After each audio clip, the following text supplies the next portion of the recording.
Computer basics के इस class में मैं आपको कंप्यूटर के बारे में कुछ ऐसी चीज़ें बताऊंगा जो बहुत कम कंप्यूटर यूज़र को पता होता है। तो हमारा टॉपिक क्या है, what are the classification of computer.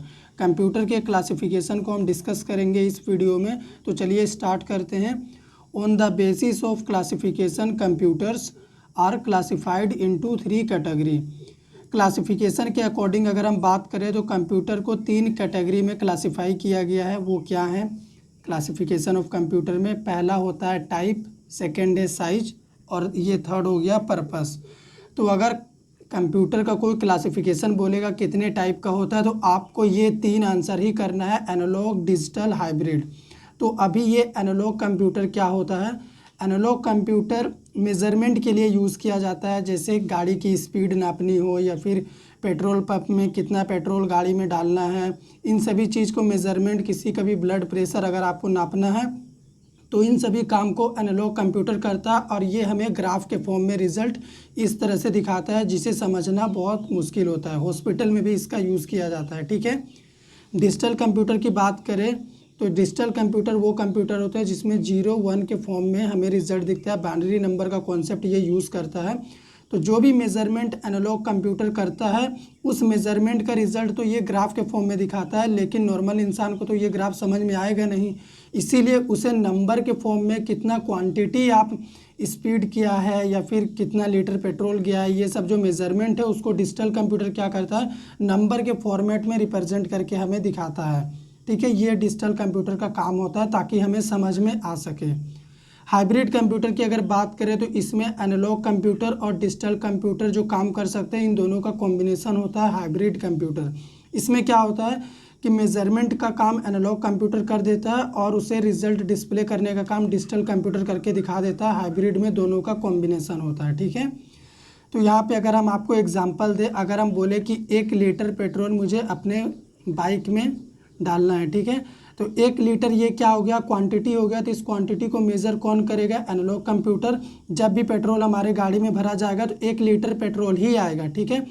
अभी 1 लीटर पेट्रोल आ गया, उसका अमाउंट कितना हुआ वो ग्राफ के फॉर्म में हमें दिखेगा, वो तो हमें समझ में आएगा नहीं, और ये क्वांटिटी भी हमें ग्राफ के फॉर्म में दिखेगा।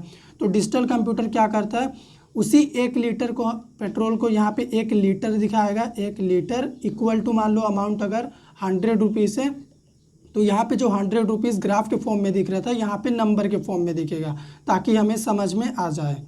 अब हम बात करते हैं साइज के अकॉर्डिंग कंप्यूटर की। तो कंप्यूटर को साइज के अकॉर्डिंग इन 4 पार्ट्स में डिवाइड किया गया है। पहला होता है माइक्रो कंप्यूटर। माइक्रो कंप्यूटर वो कंप्यूटर होते हैं जिनका साइज काफ़ी ज़्यादा छोटा होता है। इन्हें हम अपने पर्सनल काम के लिए यूज़ करते हैं, इसीलिए इनको हम पीसी भी कहते हैं। इसे आप कहीं भी छोटे से डेस्क के अंदर भी रख सकते हैं, टेबल के ऊपर भी रख सकते हैं, अपना काम कर सकते हैं।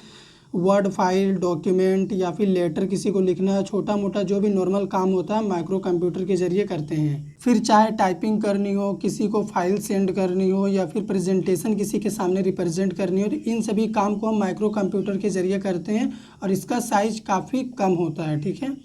अभी बात करते हैं मिनी कंप्यूटर का। तो मिनी कंप्यूटर का साइज माइक्रो कंप्यूटर के मुकाबले थोड़ा सा ज़्यादा होता है। इसमें क्या होता है कि एक से ज़्यादा प्रोसेसर होते हैं, इसीलिए इसका स्पीड भी माइक्रो कंप्यूटर के मुकाबले थोड़ा सा ज़्यादा होता है। ये हो गया मिनी कंप्यूटर। इसका यूज़ हॉस्पिटल या फिर बैंक जैसे ऑर्गेनाइजेशन में किया जाता है मिनी कंप्यूटर का। अब बात करते हैं मेन फ्रेम कंप्यूटर की। तो मेन फ्रेम कंप्यूटर का साइज माइक्रो और मिनी से भी थोड़ा ज़्यादा होता है। इसका स्पीड मिनी कंप्यूटर से और ज़्यादा होता है क्योंकि इसमें बहुत सारे माइक्रो प्रोसेसर लगे होते हैं।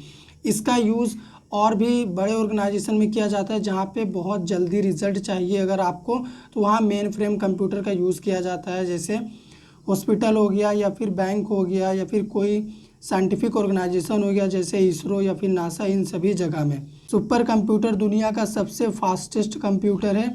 इसकी स्पीड को आप मेज़र भी नहीं कर सकते, ये इतना स्पीड काम करता है जितना ये तीनों नहीं कर सकते। अगर मान लो कोई ऑर्गेनाइजेशन है जहाँ पे रिक्वायरमेंट ऐसा है कि आपको एकदम तुरंत रिजल्ट चाहिए, क्विक रिस्पॉन्स चाहिए, वहाँ पे सुपर कंप्यूटर यूज़ होता है। वैसे तो ये चारों कंप्यूटर अलग अलग जगह पे अपने अपने काम के लिए यूज़ किए जाते हैं, लेकिन अगर आपको बहुत जल्दी रिजल्ट चाहिए तब आप मेन फ्रेम में जाइए, उससे भी जल्दी चाहिए आप सुपर में जाइए, या फिर मिनी या माइक्रो में भी अगर आपका काम होता है तो आप कर सकते हैं। ये आपके रिक्वायरमेंट के अकॉर्डिंग डिपेंड करता है। अब हम बात करते हैं पर्पस के अकॉर्डिंग कंप्यूटर को कितने भाग में डिवाइड किया गया है। 2 पार्ट्स में इसे डिवाइड किया गया है। पहला हो गया जनरल, सेकंड हो गया स्पेशल कंप्यूटर। तो जनरल कंप्यूटर क्या होता है, अगर मान लो आप एक स्टूडेंट हैं या फिर एक छोटा मोटा ऑर्गेनाइजेशन चला रहे, जनरल काम कर रहे, तब आप जनरल कंप्यूटर खरीदेंगे। ठीक है, आपका पर्पस होगा जनरल काम। अगर आपका पर्पस है तो आपका जनरल कंप्यूटर में भी वो काम आप कर पाएंगे।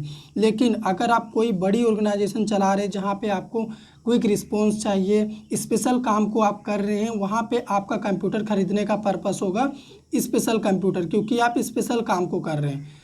तो ये हो गए हमारे कंप्यूटर के क्लासिफिकेशन। सुपर कंप्यूटर के बारे में आपको थोड़ा सा और बता दूं, दुनिया का सबसे तेज कंप्यूटर सुपर कंप्यूटर है।